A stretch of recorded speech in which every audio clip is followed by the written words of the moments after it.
Hello everyone, welcome to online study YouTube channel. Online study YouTube চ্যানেলে তোমাদের সবাইকে স্বাগত। তোমাদের জন্য দারুণ একটি আপডেট। অবশেষে কলকাতা এয়ারপোর্টের তরফ থেকে কিন্তু সম্পূর্ণ নতুন একটি নিয়োগ বিজ্ঞপ্তি প্রকাশিত করা হয়েছে। এখানে তোমরা প্রত্যেকেই বিনামূল্যে আবেদন করতে পারবে এবং এখানে সিলেকশন প্রসেসের মধ্যে কোনো রকম লিখিত পরীক্ষা হবে না, সম্পূর্ণ ডকুমেন্ট ভেরিফিকেশনের মাধ্যমে তোমাদের কিন্তু সিলেকশন করা হবে। ছেলে ও মেয়ে অর্থাৎ অল ওভার ইন্ডিয়ার প্রত্যেক ছেলে এবং প্রত্যেক মেয়ে উভয় প্রার্থীরাই কিন্তু আবেদন করতে পারবে, যেখানে আবেদন করার শেষ তারিখ হচ্ছে 31শে মে 2025। তো এই ভিডিওর মাধ্যমে এই যে নিয়োগ বিজ্ঞপ্তি প্রকাশিত করা হয়েছে তার কমপ্লিট ইনফরমেশন দেবো, অর্থাৎ গুরুত্বপূর্ণ যা যা তথ্য আছে খুঁটিনাটি সবকিছু তোমরা কিন্তু এই ভিডিওর মাধ্যমে পেয়ে যাবে। তার জন্য তোমরা পুরো ভিডিওটাকে প্রথম থেকে শেষ পর্যন্ত কমপ্লিট দেখো, পুরো কমপ্লিট ইনফরমেশন তোমরা কিন্তু এই ভিডিওর মাধ্যমে পেয়ে যাবে। আর এরকমই আপডেট প্রতিনিয়ত পাওয়ার জন্য তোমরা চ্যানেলটিকে সাবস্ক্রাইব করে পাশে থাকা বেল আইকনটি অবশ্যই অল করে রেখে দিও এবং অবশ্যই কমেন্ট সেকশনে তোমরা কোন জেলা থেকে ভিডিওটি দেখছো সেটা অবশ্যই তোমরা কমেন্ট করে দিও। তো চলো বিস্তারিত তথ্য নিয়ে একদম অফিসিয়াল নোটিফিকেশন নিয়ে আমি মূল ভিডিওতে চলে যাচ্ছি। তো আমি একদম মূল নোটিফিকেশনে চলে এসেছি। আমি তোমাদের অলরেডি বলেছি কিন্তু এখানে কিন্তু কোনো রকম রিটেন টেস্ট হবে না, সম্পূর্ণ ডকুমেন্ট ভেরিফিকেশনের মাধ্যমে তোমাদের কিন্তু সিলেকশন করা হবে। অর্থাৎ তোমরা যে ডকুমেন্টস দিয়ে আবেদন করবে সেই ডকুমেন্টসের উপর ডকুমেন্ট ভেরিফিকেশন হয়ে তোমাদের কিন্তু সিলেকশন প্রসেস কমপ্লিট করা হবে। এবং তোমাদের যখন ডকুমেন্ট ভেরিফিকেশন হবে তখন যদি তোমাদের কিছু অরিজিনাল ডকুমেন্টসের সাথে যে ডকুমেন্টস দিয়ে তোমরা আবেদন করেছিল সেখানে যদি কিছু অমিল পেয়ে থাকে সেক্ষেত্রে তোমাদের ফর্ম কিন্তু সম্পূর্ণভাবে রিজেক্ট করে দেওয়া হবে এবং তোমাদের কিন্তু ডিসকোয়ালিফাই করে দেওয়া হবে। এই ব্যাপারটা অবশ্যই তোমাদের মাথায় রাখতে হবে। তার জন্য সঠিক তথ্য, সঠিক ইনফরমেশন, সঠিক ডকুমেন্টস দিয়ে তোমাদের কিন্তু আবেদন করতে হবে। এবং এর পরবর্তীতে তোমাদের যেটি হবে সেটা হচ্ছে মেডিকেল এক্সামিনেশন হবে। তার জন্য অবশ্যই তোমাদের মেডিকেলি ভাবে ফিটও কিন্তু হয়ে থাকতে হবে সিলেকশন পাওয়ার জন্য। এখানে তোমাদের কাছে একটা জিনিস ক্লিয়ার করে দিচ্ছি, যারা পিডব্লিউডি ক্যাটাগরি থেকে এই ভিডিওটি দেখছো তারা কিন্তু আবেদন করতে পারবে না। অর্থাৎ কোন রকম পিডব্লিউডি ক্যাটাগরি এখানে কিন্তু আবেদন করতে পারবে না। অর্থাৎ এখানে যারা যারা শুধুমাত্র ফিট ক্যান্ডিডেট তারাই কিন্তু এখানে আবেদন করতে পারবে। কোন রকম মেডিকেল প্রবলেম তোমাদের যদি থেকে থাকে সেক্ষেত্রে তোমরা কিন্তু আবেদন করতে পারবে না। অর্থাৎ প্রত্যেক মেডিকেল ফিট ক্যান্ডিডেটই এখানে আবেদন করতে পারে, যে মেল ক্যান্ডিডেটই হোক বা ফিমেল ক্যান্ডিডেটই হোক, কিন্তু আবেদন করার জন্য অবশ্যই তোমাদের কিন্তু মেডিকেলি ভাবে ফিট হতে হবে, কারণ পরবর্তীকালে মেডিকেল এক্সামিনেশন তোমাদের কিন্তু নেওয়া হবে। এই ব্যাপারটাও তোমাদের মাথায় রাখতে হবে। এখানে আবেদন করার জন্য তোমাদের অবশ্যই ভ্যালিড ইমেল আইডি এবং ভ্যালিড ফোন নাম্বারের প্রয়োজন আছে। যদি তোমরা ভ্যালিড ইমেল আইডি বা ভ্যালিড ফোন নাম্বার দিয়ে আবেদন না করে থাকো সেক্ষেত্রে তোমাদের ফর্ম কিন্তু সম্পূর্ণভাবে রিজেক্ট করে দেওয়া হবে, কারণ পরবর্তীকালে তোমাদের যত কমিউনিকেশন তোমাদের এই মেল বা SMS এর মাধ্যমে করা হবে। তার জন্য অবশ্যই আবেদনের টাইম তোমাদের ভ্যালিড ইমেল আইডি এবং ভ্যালিড ফোন নাম্বার দিয়েই আবেদনটি করতে হবে এবং সেটি কিন্তু তোমরা যখন আবেদন করবে তখন তোমাদের সাথে ভেরিফিকেশন কিন্তু করে নেওয়া হবে। তো এই ব্যাপারটাও তোমাদের মাথায় রাখতে হবে।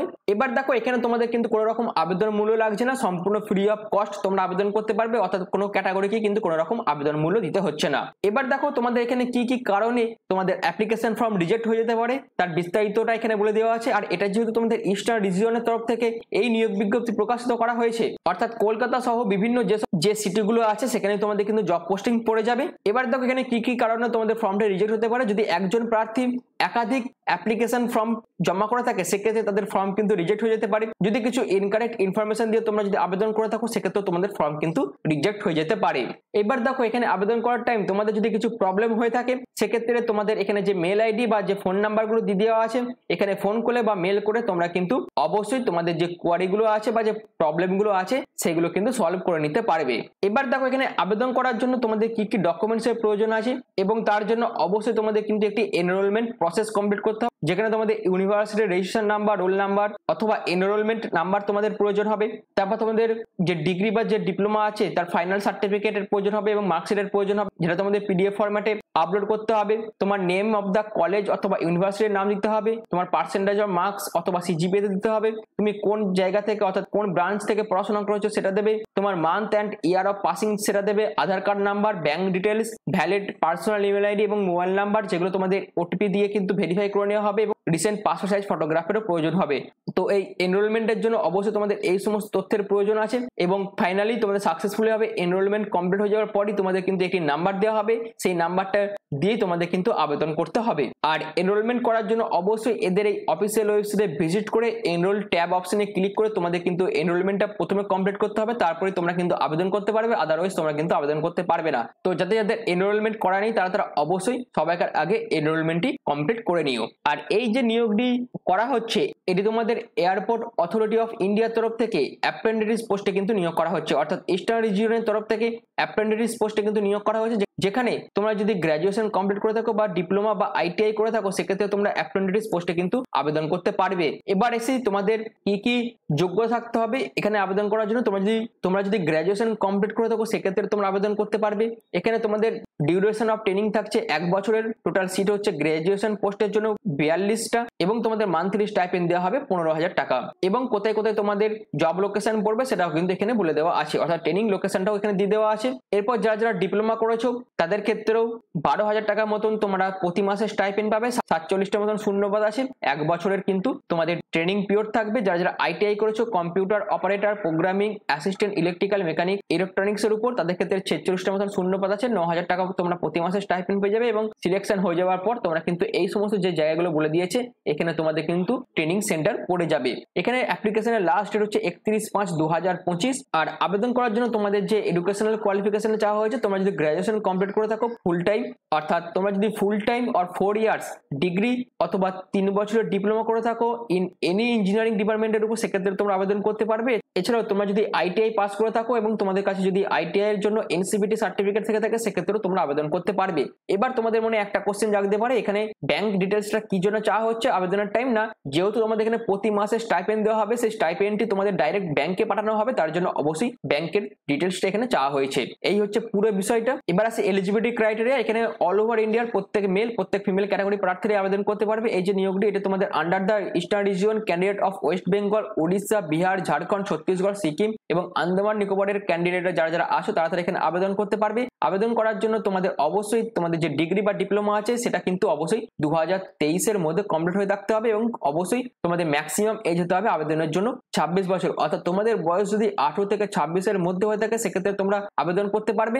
31/3/2025 ধরে তোমাদের কিন্তু এই যে এজটা আছে এটা ক্যালকুলেট করতে হবে। এছাড়াও কিন্তু যারা যারা SC ST ক্যান্ডিডেট আছে তারা 5 বছরের এবং ওবিসিরা 3 বছর করে এজ রিডাকশন পেয়ে যাবে। অর্থাৎ অ্যাজ পার গভর্নমেন্ট রুলস অনুযায়ী তোমরা কিন্তু এজ রিডাকশন পেয়ে যাবে। আবেদন করার জন্য অবশ্যই এই যে ওয়েবসাইটটা বলে দেওয়া আছে এখানে তোমাদের প্রথমে এনরোলমেন্ট করতে হবে। এনরোলমেন্ট করার পর তোমাদের এদের অফিসিয়াল ওয়েবসাইটে ভিজিট করে এনরোলমেন্ট নাম্বার দিয়ে, অর্থাৎ এনরোলমেন্টের জন্য যে আইডিটা দিয়ে দেবে সেই আইডি দিয়ে তোমাদের কিন্তু আবেদন করতে হবে।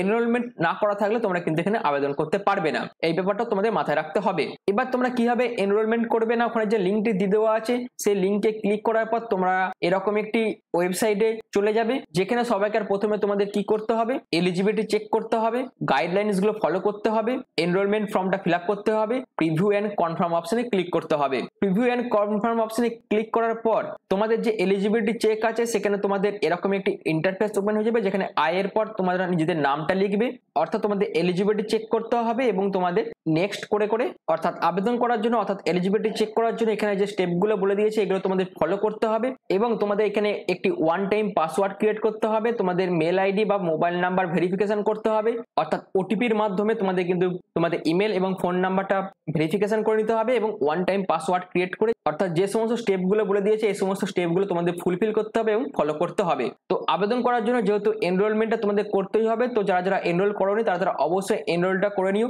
আমি আগেও কিন্তু দেখিয়ে দিয়েছি কিভাবে এনরোল করতে হয়, তো সেই পদ্ধতি মেনটেন করে তোমাদের অবশ্যই এখানে এনরোল করতে হবে এবং এনরোল করার জন্য অবশ্যই এই নোটিফিকেশনে বিস্তারিতভাবে বলে দিয়েছে। যাদের প্রবলেম আছে তারা এই নোটিফিকেশনটাকে ভালোভাবে চেক করে নিও এবং তারপর তোমরা এনরোলটা করে নিও এবং তারপরে তোমরা কিন্তু আবেদন করতে পারবে। তো এই ভিডিওর মাধ্যমে এয়ারপোর্ট অথরিটি অফ ইন্ডিয়ার তরফ থেকে ইস্টার্ন রিজিয়নের তরফ থেকে যে অ্যাপ্রেন্টিস পোস্টের জন্য যে অপরচুনিটি তোমাদের জন্য নিয়ে আসা হয়েছিল তার বিস্তারিত আপডেট আমি তোমাদের কাছে বিস্তারিতভাবে তুলে ধরলাম। আশা করি তোমাদের কাছে পুরো বিষয়টা ক্লিয়ার হয়ে গেছে। যদি তোমাদের কাছে ভিডিওটি ভালো লেগে থাকে, যদি তোমাদের কাছে ভিডিওটি ইনফরমেটিভ মনে হয়, তাহলে অবশ্যই তোমরা চ্যানেলটিকে সাবস্ক্রাইব করে পাশে থাকা বেল আইকনটি অবশ্যই অল করে দিও এবং তোমরা কোন জেলা থেকে ভিডিওটি দেখছো সেটা অবশ্যই কমেন্ট সেকশনে কমেন্ট করে দিও। তো ভিডিওটি এখনের মতন এইটুকুই। পুরো ভিডিওটি প্রথম থেকে শেষ পর্যন্ত দেখার জন্য তোমাদের অসংখ্য ধন্যবাদ।